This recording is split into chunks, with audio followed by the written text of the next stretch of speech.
India ने recently अपना union budget 2023-24 announce किया है, जिसमें उन्होंने डिफेंस बजट को तो 13% बढ़ाया है, लेकिन साथ ही साथ एजुकेशन और हेल्थ को भी बढ़ाया है। मैं कई दफ़ा ये चीज़ कह चुका हूँ कि जो मोदी है ना, इंडिया के लोगों के लिए वो बाइस रहमत बना हुआ है।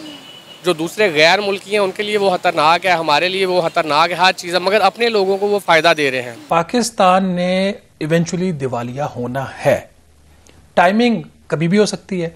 आज अगर खतरा टल जाएगा, ये बड़ी खतरनाक बात जी। Pakistan is a very confuse state, हर कोई वहाँ पे कंफ्यूज है, हर कोई जो है वो ये बता रही हूँ ना, होलियर देन दाओ। इन लोगों ने ठेका ले रखा है कि हमने इस्लाम का ठेका पाकिस्तान ने ले रखा है। बाकी किसी और कंट्री को इतना आप नहीं खुदकते हुए देखेंगे जितना पाकिस्तान खुदकता है, कहीं भी कुछ हो जाए।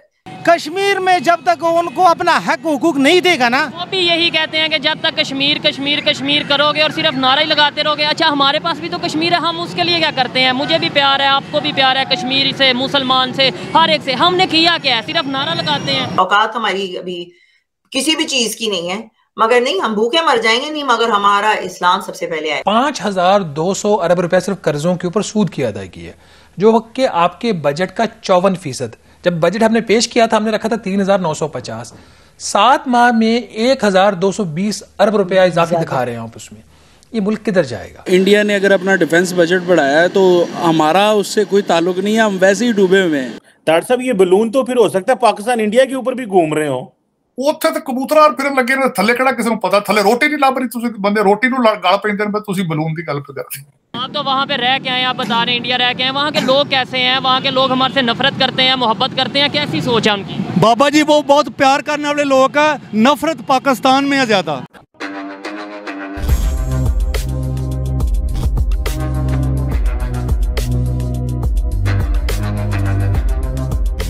नमस्कार दोस्तों, इस बार के बजट में भारत ने अपने डिफेंस बजट को 13% से बढ़ाया है, जो कि अब बढ़कर हो गया है 5.93 ट्रिलियन रुपीस, जिसे देख करके पाकिस्तान के पैर कांप रहे हैं।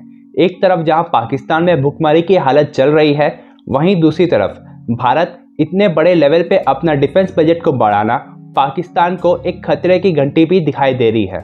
जहां इस वक्त पाकिस्तान के पास टीटीपी से लड़ने के लिए ही पैसे नहीं बचे हैं, तो पाकिस्तान भारत से मुकाबला करना तो दूर, एक दिन में ही अपने घुटने टेक देगा।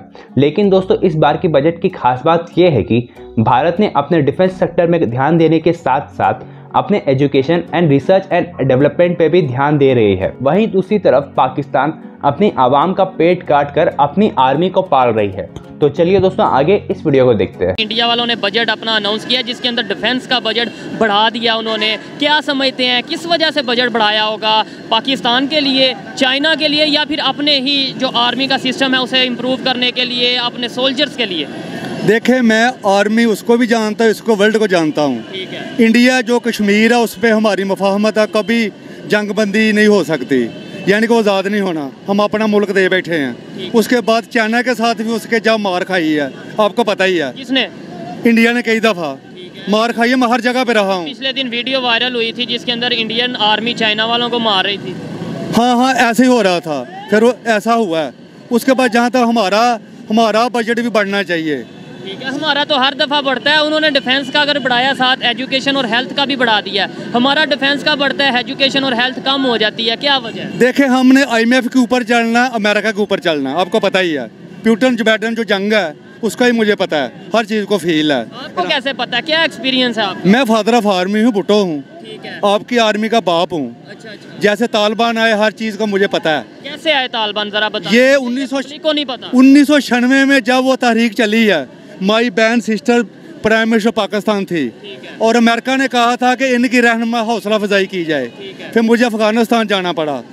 36 साल में बगैर ID कार्ड के, बाप के बगैर फिरा हूँ अफगानिस्तान में। हाँ, नहीं, पूरी दुनिया में। इंडिया भी गए हैं? हर ऑल वर्ल्ड। इंडिया में किधर गए जब आप गए हैं? किधर? श्रीनगर, कलकत्ता, उसके बाद दिल्ली। जब बाबा मोदी चाय बनाता था, इसको मैं 2 रुपए देता था, खाता था, सोनिया से वो सारा। आप ये बात सीरियस कर रहे हैं? सीरियस कर रहे हैं। देखो, ये दुनिया से देख रहे हैं, इंडिया से भी लोग देख जी। मेरी यूनिट 117 मीडियम उधर है, जन्नत जुबैर की, जन्नत टिक्का की, कोहाट, बन्नू। इसका मतलब है बगैर ID कार्ड के, बगैर पासपोर्ट के गए आप, तो फिर एजेंट हुए ना? नो, उम्मत का बेटा, भुट्टो का बेटा। नहीं तो आपको भेजा किसने था? आपके इदारों ने मुझे भेजते थे कि आप राय हक की बात करते हो, इंसानियत की बात करते हो। उधर से वापस भी आप आ गए। आपकी आर्मी ने मुझे फिर बैक बुलाया, एजेंसियों ने बुलाया, इदारों ने, फिर मुझे किसी की वल्दीयत दी गई, बीवी दी गई, इसमें करके फिर आज तक मैं धक्के खा रहा हूँ। आज जो हालात हैं, हमें डायलॉग तालिबान से भी करने पड़ेंगे, हर फिर बात बनेगी, क्योंकि हमने गैरों की जंग लड़ी है। तरीक पढ़ ले बेटा, आप तो बच्चे हो, इस गर्दों से भी डायलॉग करने चाहिए। आप तो वहाँ पे रह के आए, आप बता रहे हैं इंडिया रह के आए, वहाँ के लोग कैसे हैं? वहाँ के लोग हमारे से नफरत करते हैं, मोहब्बत करते हैं, कैसी सोच है उनकी? बाबा जी वो बहुत प्यार करने वाले लोग का, नफरत पाकिस्तान में है ज़्यादा। आप पाकिस्तानी और आप ये बात कर रहे हैं, ये दूसरे से मुनाफकत करते हैं, गरीब का हक खाते हैं, यतीम का, मजलूम का, बेवा का, मजलूम पे जुल्म करते हैं। अच्छा, ये जो साद रिजवी की जो बात आपने की, साद रिजवी का एक बयान सामने आ रहा है कि आप जाएं बात करने उनसे IMF से, तो हमारी इकोनॉमी बेटर होगी। वहां जाएं तो एक हाथ में कुरान लेके जाएं और एक हाथ में न्यूक्लियर बॉम्ब लेके जाएं। के वजीर आजम को लेके, अपनी तमाम काबीना को लेके जहाज भर के पाकिस्तान की इकोनॉमी बचाने के लिए चीफ ऑफ आर्मी स्टाफ को भी आगे लगाकर दुनिया में जाकर हर एक के दरवाजे पर भीख मांग रहे हो। कोई तुम्हें देता है, कोई तुम्हें नहीं देता, कोई अपनी शराइत बनवाता है। क्यों जा रहे हो? कहा जी मुल्क की इकोनॉमी खतरे में है, हम मुल्क की मैशत बचाने के लिए जा रहे हैं। मैंने कहा इधर आओ, तुम कहते हो पाकिस्तान के रोडों पे निकलने से कुछ नहीं होता, एक बार बाहर निकलो, कुरान को दाएं हाथ में उठाओ और एटम बम वाले बक्से को बाएं हाथ में उठाओ और पूरी काबीना भर के स्वीडन ले जाओ और जाकर कहो कि हम कुरान के तहफ़्फ़ुज़ के लिए आए हैं। सारी कायनात की नेमतें अगर तुम्हारे पांव में ना आ गई तो हमारा नाम बदल के रख देना।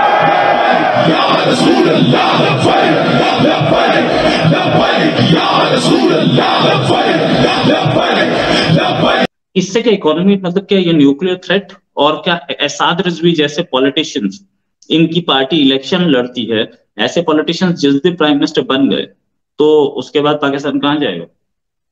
कचरे में जाएगा। और भी क्योंकि पहले आप ये देखें ना कि भाई साद रिजवी से पहले ये बताइए कि आपके पास डिग्री कौन सी है, आपकी एजुकेशन क्या आपने स्कूल भी फिनिश किया था कि नहीं किया था? क्योंकि अगर ऐसे लोग बैठे हैं जो यानी जिन्होंने चौथी ग्रेड जो है पास नहीं की है, आप उनको मुल्क चलाने के लिए बैठा रहे हैं। लाइक वो यहाँ पे डिसीजंस लेंगे, लोगों की लाइफ के डिसीजंस ले रहे हैं। और बहुत सारे लोग हैं पाकिस्तान में पॉलिटिक्स में जिनको वाकई में ABCD नहीं पता किसी चीज की, ना कोई डिग्री उनके पास है, ना कोई एजुकेशन उनके पास है, but they are sitting there making decisions for everybody else. और वो इस तरीके के लोग जिनकी जो जहालत है ना, जहालत वहां पे टॉप पे है, क्योंकि जाहिल लोग पढ़ा रहे हैं। मौलवी साहब से पूछ लो भैया आपके पास क्या डिग्री है, आप मुझे बताइए आपने कितना पढ़ा हुआ है। How many people do you think in Pakistan know how to read and write? बहुत सारी पॉपुलेशन है जिसको आता नहीं है, पढ़ना नहीं आता, तो वो कुरान कहाँ से पढ़ेंगी, वो क्या करेंगे? तो वो इन जाहिलों के पास जाते हैं, वो जाके उनको बताते हैं भाई ये लिखा है, और वो नफरतें बांट रहे हैं बैठ के, ये फिरकाबाजी बांट रहे हैं। So this is exactly what is happening. अब आप वही मैं कह रही हूँ, अगर ये प्राइम मिनिस्टर बन जाता है तो वही होगा जो अफगानिस्तान का हाल हो रहा है। वो और क्या होगा? वो अफगानिस्तान में कौन से पढ़े लिखे लोग बैठे हैं?